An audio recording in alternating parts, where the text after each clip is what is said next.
নিশ্চয় এইবাৰ শ্ৰীমন্ত শংকৰদেৱ সংঘই গোলাঘাটত বৃহৎ সমদলৰ জৰিয়তে সংঘৰ সংবিধান জ্বলোৱা কাৰ্যৰ বিৰোধিতা কৰা পৰিলক্ষিত হৈছে। মই আপোনালোকক দেখুৱাই যাবলৈ যত্ন কৰিছোঁ।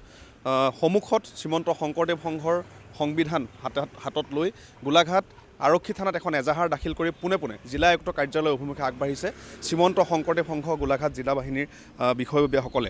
মই কথা পাতিব বিচাৰিম কি উদ্দেশ্যে আপোনালোকৰ এই সমদল আৰু আজি গোলাঘাট আৰক্ষী থানাত আপোনালোকে এজাহাৰ দাখিল কৰিছে? আমাৰ শ্ৰীমন্ত শংকৰদেৱ সংঘ উত্তৰ পূব ভাৰতৰ সৰ্ববৃহৎ এটা ধৰ্মীয় অনুষ্ঠান। এই ধৰ্মীয় অনুষ্ঠানটো এখন সংবিধান। আজি প্ৰায় ৯৪ সংখ্যক অধিৱেশন ইতিমধ্যে হৈ গৈছে। গতিকে আমি এই সংবিধান শিৰত তুলি লওঁ আৰু গতিকে এই সংবিধান টাইপাৰ নামৰ কেইজনমান দুষ্কৃতিকাৰী সদস্যই এই সংবিধানক অৱমাননা কৰিছে আৰু জ্বলাই দিছে। গতিকে তাৰ বিৰুদ্ধেই আমি আজি অকল গোলাঘাটেই নহয় গোটেই অসমৰ প্ৰতিখন জিলা সদৰ থানাত এই তেওঁলোকৰ বিৰুদ্ধে এজাহাৰ দাখিল কৰা হৈছে। এটা কথা যিহেতু চৰ্চাত আছে, মেডাম মেফি সংঘৰ সংবিধান এইসমূহ বিষয়ক লৈ কি ক'ব লগা আছে? এইবিলাক আমাৰ সংবিধানৰ কোনো কথা তেনেকুৱা উল্লেখ নাই। আৰু শ্ৰীমন্ত শংকৰদেৱ গুৰুজনাই যি ভাগৱত ৰচনা কৰিছিলে সেই ভাগৱততো তেনেকুৱা কোনো কথা উল্লেখ নাই। গতিকে আমি তাৰ বিৰোধী কৰিবলগীয়াও নাই আৰু সপক্ষে যাবলগীয়াও নাই। ধন্যবাদ জনাইছোঁ। আৰু মই দেখুৱাইছোঁ ইতিমধ্যে গোলাঘাট আৰক্ষী থানাত এখন এজাহাৰ দাখিল কৰি জিলা আয়ুক্তৰ বাবে এখন স্মাৰক পত্ৰ তেওঁলোকে প্ৰেৰণ কৰিছে আৰু এই স্মাৰক পত্ৰৰ জৰিয়তে সমগ্ৰ বিষয়টোৰ সন্দৰ্ভত তেওঁলোক সোচ্চাৰ হোৱা পৰিলক্ষিত হৈছে। কথা পাতিম। কি ক'ব যে আজি এখন এটা সমদল দেখিছোঁ, স্মাৰক পত্ৰ লোৱা হৈছে, এজাহাৰ দাখিল কৰা? আচলতে শ্ৰীমন্ত শংকৰদেৱ সংঘৰ কাৰণেই নহয় সমগ্ৰ অসমীয়া জাতিৰ কাৰণে আচলতে কালি এটা ক'লা দিন বুলি ক'ব লাগিব। যে গম পাইছে শ্ৰীমন্ত শংকৰদেৱ সংঘৰ যি শিৰৰ লোৱা হয় যি পবিত্ৰ সংবিধান, সেই সংবিধানখন ইতিমধ্যে কালি টাইপাৰ নামৰ এটা যুৱ সংগঠনৰ সংগঠনৰ কেইজনমান সদস্যই কালি শিৱসাগৰ সোণাৰীত আমাৰ পবিত্ৰ সংবিধানখন জ্বলাই দিছে। গতিকে ইয়াতকৈ দুখৰ কথা হ'ব নোৱাৰে। এটা ক'লা দিন বুলি ক'ব লাগিব। আচলতে শ্ৰীমন্ত শংকৰদেৱ সংঘৰ কাৰণে নহয়, ইয়াক অসমীয়া জাতিৰ কাৰণে আচলতে মুখ্যম আঘাত বুলি ক'ব লাগিব। যিজন শ্ৰেষ্ঠ অসমীয়া শংকৰদেৱৰ আদৰ্শত শ্ৰীমন্ত শংকৰদেৱ সংঘৰ প্ৰতিষ্ঠা হৈছিল, সেইজন মহাপুৰুষৰ আচলতে আদৰ্শক আচলতে কালি জ্বলাই দিয়া হৈছে। আৰু ইয়াতকৈ দুখৰ কথা অসমীয়াৰ কাৰণে হ'ব নোৱাৰে। আৰু যি সাতাম পুৰুষীয়া সম্প্ৰীতি, সেই সম্প্ৰীতি বিনষ্ট কৰিবলৈ চেষ্টা কৰা হৈছে। গতিকে শ্ৰীমন্ত শংকৰদেৱ সংঘ ইয়াৰ কাৰণে কোনো কাৰণে ইয়াত মানি নলয়। আমাৰ যি সাতাম পুৰুষীয়া সম্প্ৰীতি আছিল, বিভিন্ন জাতি জনগোষ্ঠীক একেলগ কৰি আগবঢ়াই নিয়াৰ শ্ৰীমন্ত শংকৰদেৱ সংঘৰ যি প্ৰচেষ্টা আছিল, সেই প্ৰচেষ্টা সদায় থাকিব। আৰু যিসকল দুষ্কৃতিকাৰী আমাৰ সাতাম পুৰুষীয়া সম্প্ৰীতি নষ্ট কৰিব বিচাৰিছে, সেইসকলক আমি সোঁৱৰাই দিব বিচাৰিছোঁ যে আমাৰ এই সাতাম পুৰুষীয়া যি সম্প্ৰীতি, সেই সম্প্ৰীতি তেওঁলোকে কেতিয়াও শেষ কৰিব নোৱাৰে। আৰু অদূৰ ভৱিষ্যতেও শ্ৰীমন্ত শংকৰদেৱ সংঘই সকলো জাতি জনগোষ্ঠীক একেলগ কৰি একেডাল সূতাৰে বান্ধি বৰ অসম গঢ়িব।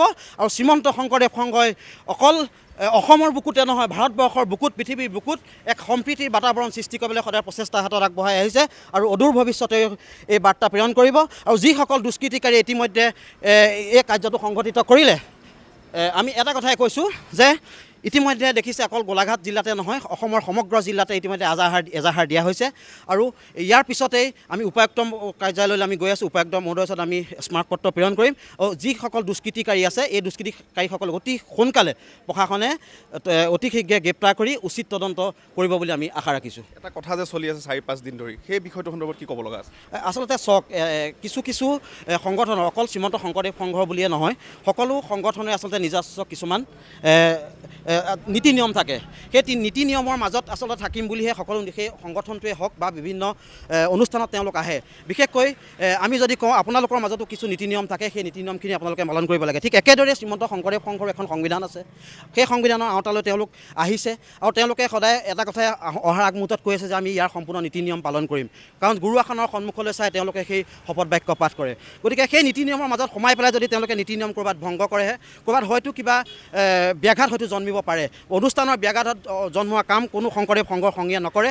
আৰু কোনো সংগীয়ে যদি সেই ব্যাঘাত জন্মোৱা কাম কৰিবলৈ চেষ্টা কৰে, তেতিয়াহ'লে শ্ৰীমন্ত শংকৰদেৱ সংঘৰ আমাৰ যি আছে, আমাৰ ঊৰ্ধ্বতম কৰ্তৃপক্ষ আছে বা আমাৰ ভকতসকল আছে, সেই ভকতসকলে আচলতে অন্তৰত দুখ পায়। গতিকে ভকতৰ দুখ পোৱা কাম যদি কোনো ব্যক্তিয়ে কৰে, তেতিয়াহ'লে ভকতসকলে কেতিয়াও সেই কাম নকৰে। আৰু অনুষ্ঠানৰ অকল শংকৰদেৱ সংঘৰ বুলিয়ে নহয়, এটা ৰাজনৈতিক দল হওক, অৰাজনৈতিক দল হওক বা দল সংগঠন যিয়ে নহওক, সকলো এটা নিৰ্দিষ্ট নিয়ম থাকে, এখন সংবিধান থাকে। গতিকে সংবিধান মানি চলাটো আচলতে এটা সুশৃংখলিত সমাজ বা এখন সমাজ চলিবৰ কাৰণে এটা কিছুমান ছিষ্টেম লাগিব, কিছুমান আঁচনি লাগিব। গতিকে ঠিক শ্ৰীমন্ত শংকৰদেৱ সংঘও সুশৃংখলিতভাৱে চলিবৰ কাৰণে এই সংবিধানৰ জৰিয়তে সদায় চেষ্টা কৰি আহিছে।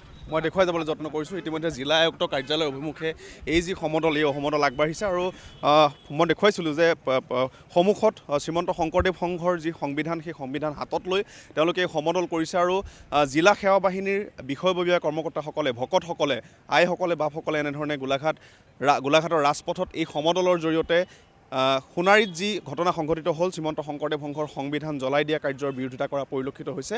আৰু ইতিমধ্যে তেওঁলোকে উল্লেখ কৰিছে যে যোৱা 4-5 দিন ধৰি যিটো বিষয় চৰ্চাত আছে, সেই বিষয় সন্দৰ্ভতো তেওঁলোকৰ বিভিন্ন মত তেওঁলোকে আগবঢ়াইছে আৰু এই সমদলৰ জৰিয়তে সমগ্ৰ বিষয়টোৰ প্ৰতিবাদ কৰা পৰিলক্ষিত হৈছে। সমগ্ৰ ৰাজ্যজুৰি প্ৰতিবাদ হৈছে, গোলাঘাটতো এনেধৰণৰ ব্যতিক্ৰমী পদক্ষেপ গ্ৰহণ কৰা পৰিলক্ষিত হৈছে।